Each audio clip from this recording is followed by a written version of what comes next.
যারা মযহাব মানে না এরা বলে, প্রশ্ন করে, মযহাব যদি ইসলামের বিধানের কোনো ঠিকানা হয়ে থাকতো তাহলে সাহাবায়ে কেরামের মধ্যে মযহাব ছিল না কেন? আবু বকরের নামে একটা মযহাব হইল না কেন?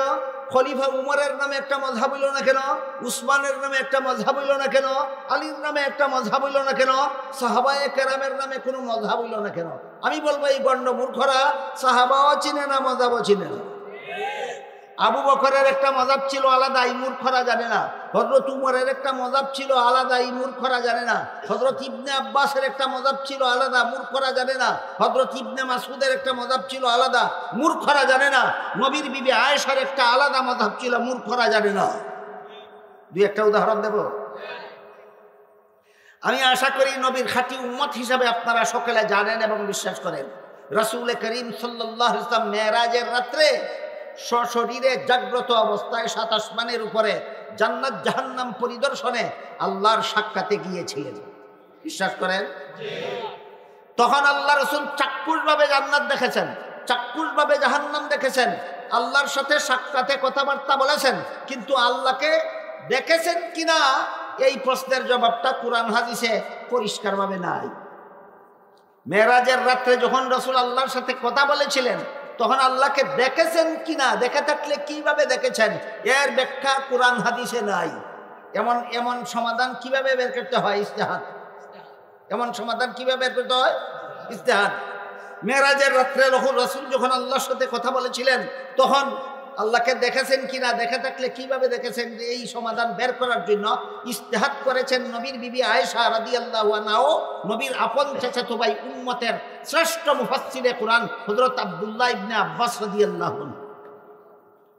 ইবনে আব্বাস গবেষণা করে বের করেন নবী মেরাজের রাত্রে আল্লাহর সাথে কথা বলার সময় আল্লাহকে দেখেছেন, চর্মচোখেই দেখেছেন।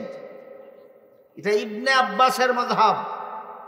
নবীর বিবি আয়েশা বলেন নবী মেরাজের রাত্রে আল্লাহর সাথে সাক্ষাতে কথা বলার সময় আল্লাহকে দেখেছেন, চর্মচোখে নয়, অন্তর চোখে দেখেছেন। এবার বলুন, মেরাজের রাত্রে নবী আল্লাহকে চর্মচোখে দেখেছেন, এটা কার মাযহাব? ইনি সাহাবী না। নবী মেরাজের রাত্রে আল্লাহকে চর্মচোখে নয়, অন্তর চোখে দেখেছেন, এটা কার মাযহাব? ইনি সাহাবী না। তোরা কো সাহাবীদের মধ্যে মাযহাব নাই, ইবনে আব্বাস তোর বাপ নেই। বলেন ইবনে আব্বাসের আলাদা একটা মাযহাব আছে কিনা? নবীর বিবি আয়েশার একটা মাযহাব আছে কিনা? নবীর বিবি আয়েশা নবীর ঘরের বাইরের মানুষ ছিলেন না ঘরের ভিতরে? তাহলে মাযহাব নবীর ঘরের ভিতরে ছিল, মাযহাব নবীর ঘরের ভিতরে ছিল। বলতে পারো গুফানে গুফানে থাকতেও পারে, নবী হয়তো জানেন না। চাপাবাজি যারা করে এভাবেই বলে। তাহলে আরেকটা ঘটনা বলি, চলো। রাসূল করিম সাল্লাল্লাহু আলাইহি ওয়াসাল্লাম একদল সাহাবাদেরকে একটা যুদ্ধে পাঠাইলেন। ইতিহাসের ভাষায় এটাকে গজওয়ায়ে বনি কুরাইজা বলা হয়। বলে দিলেন তোমরা এত দ্রুত গতিতে যাবে যেন গন্তব্যস্থলে গিয়ে আসরের নামাজ পড়তে পারো। তখন সেই সময় হাতে ছিল, কিন্তু ঘটনাক্রমে রাস্তায় এমন দেরি হয়ে গেল গন্তব্যস্থলে গিয়ে আসরের নামাজ পড়ার মতো সময় হাতে রইল না। তখন রাস্তায় পড়বে না গন্তব্যস্থলে গিয়ে পড়বে, এটা নিয়ে তাদের মধ্যে দ্বিমত হয়ে গেল। কিছু সাহাবা রাস্তায় ওয়াক্তের ভিতরে আসর পড়লেন, কিছু সাহাবা গন্তব্যস্থলে গিয়া আসরের নামাজ কাজা করলেন। একদিনের আসরের নামাজ নিয়ে দুই দল সাহাবার এক মাযহাব হইল না দুই মাযহাব হইল? সহিহ বুখারী শরীফের হাদিসে উল্লেখ আছে উভয় মাযহাবের সংবাদ রাসূলকে দেওয়া হলো, রাসূল উভয় মাযহাবকে সমর্থন দিলেন। নবীর ঘরে মাযহাব ছিল না, নবী জানতেন না, জানলেও অনাস্থা দিয়েছিলেন না সমর্থন। এই হাদিসগুলি যারা বলে আমরা আহলে হাদিস, এরা এই হাদিসগুলি করে না, এরা পায় না, হাদিস পায় না। মযহাব ছিল নবীর ঘরের ভিতরে, মযহাব ছিল নবীর সাহাবাগণের মধ্যে, মযহাবের সংবাদ নবীকে বলা হয়েছে, মযহাবকে নবী সমর্থন দিয়েছেন। যারা পায় না, এরা কেন পায় না আপনাদেরকে বোঝাবার জন্য একটা গল্প বলি, শুনুন। অনেক মানুষ এমন পাওয়া যায় এই এতটুকু উঁচু, প্রায় 1.5 ফুট, 1.25 ফুট লম্বা। বাংলা ভাষায় এদেরকে বামন বলা হয়। বামন আপনারা কি বলেন জানি না, বামন। একটা মেয়ে ছিল বামন, বয়স হয়েছে 20 বছর। বলুন তো বিয়ের বয়স হয়েছে কিনা? হয়েছে। এই জন্য এই বামন মেয়েটার বাবা তাকে বিয়ে দিল। এই বামন পুত্রবধূ শাশুড়ির সাথে পাকঘরে রান্না বান্না করছিল। এমত অবস্থায় শাশুড়ি বামন পুত্রবধূকে কলসি দিয়া পুকুরে পাঠালো পানি আনার জন্য। অনেকক্ষণ যাবৎ কলসি নিয়ে ঘরে ফিরে না। শাশুড়ি রান্নাঘর থেকে দেখে, বৌমা বৌমা এতক্ষণ যাবৎ কলসি নিয়ে আসো না কেন? বৌমা পুকুর থেকে জবাব দেয়, শাশুড়ি আম্মা, বিয়েতে আপনারা আমার গলায় যে একটা স্বর্ণের হার দিয়েছিলেন, কলসিতে পানি ভরার সময় আমার গলার হারটা ছিঁড়ে কলসির ভিতরে পড়ে গেছে। কোথায় পড়েছে? রান্নাঘর থেকে শাশুড়ি বলে, কলসির ভিতরে যদি তোমার হার পড়ে থাকে, কলসির ভিতরে হাত দিলেই দেখবা তোমার গলার হার কলসির তলায় বসে আছে না বের হয়ে চলে গেছে? বসে আছে।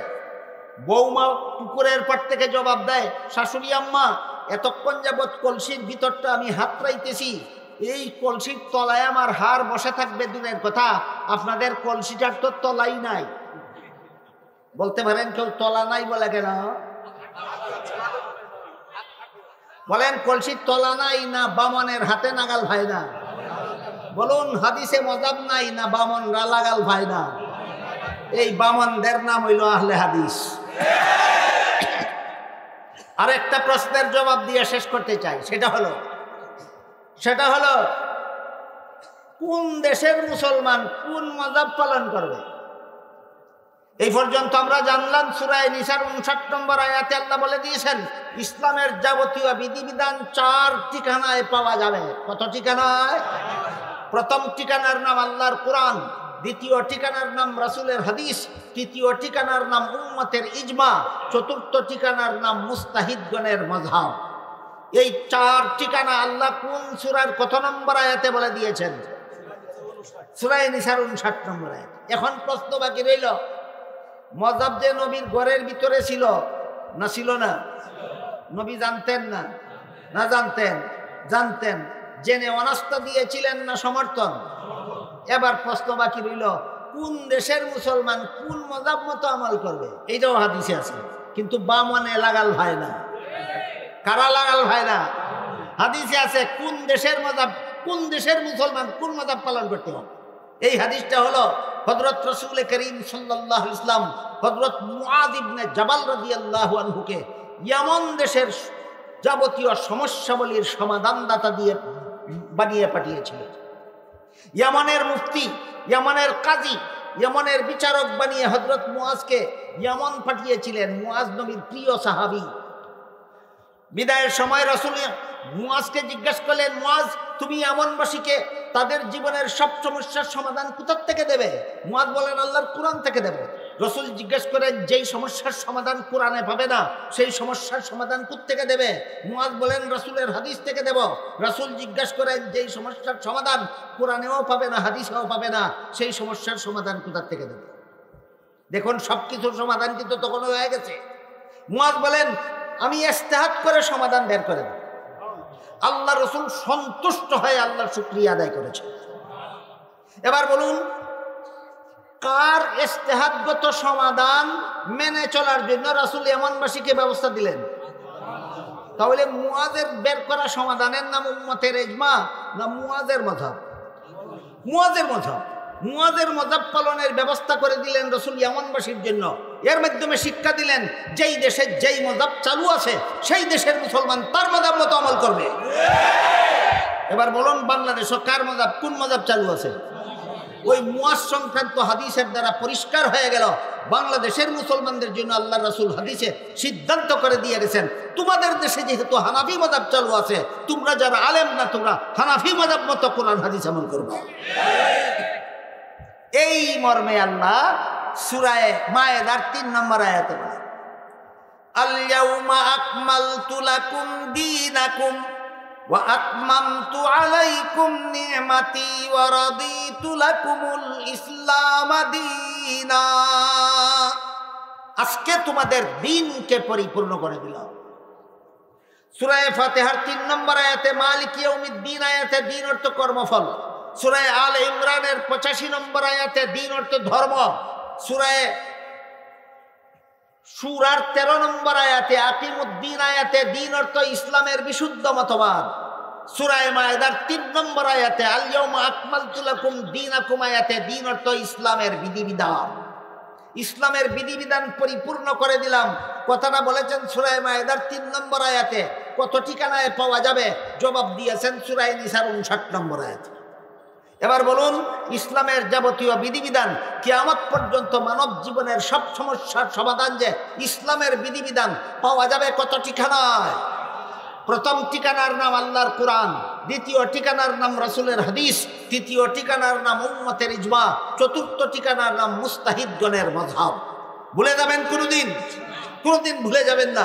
এটা শুধু আলেমদের জন্য নয়, সর্বস্তরের মুসলমানদের জন্য স্মরণ রাখতে হবে। সূরা নিসার 59 নম্বর আয়াতে আল্লাহ ইসলামের যাবতীয় বিধিবিধান পাওয়ার 4 ঠিকানা চিহ্নিত করে দিয়েছেন। প্রথম ঠিকানার নাম আল্লাহর কোরআন, প্রথম ঠিকানার নাম, দ্বিতীয় ঠিকানার নাম রাসূলের হাদিস, তৃতীয় ঠিকানার নাম উম্মতের ইজমা, চতুর্থ ঠিকানার নাম মুস্তাহিদগণের মাযহাব। আল্লাহর চিহ্নিত 4 ঠিকানার থেকে ইসলামের যাবতীয় বিধিবিধান গ্রহণ করে আল্লাহ আমাদের সবাইকে পরিপূর্ণ মুসলমান হওয়ার সৌভাগ্য দান করুন। সবাই বলুন আমিন। আল্লাহ বলেন আতিউল্লাহ, আল্লাহর আনুগত্য করো। এর ব্যাখ্যা হলো ইসলামের যেসব বিধান আল্লাহর কোরআনে পাও সেগুলি কোরআন থেকে গ্রহণ করো। তারপরে যে বলেছেন ওয়া আতিউর রাসূল, রাসূলের আনুগত্য করো। এর ব্যাখ্যা হলো ইসলামের যে বিধান কোরআনে না পাও, রাসূলের হাদিসে যদি পাও তাহলে সেটা রাসূলের হাদিস থেকে গ্রহণ করো।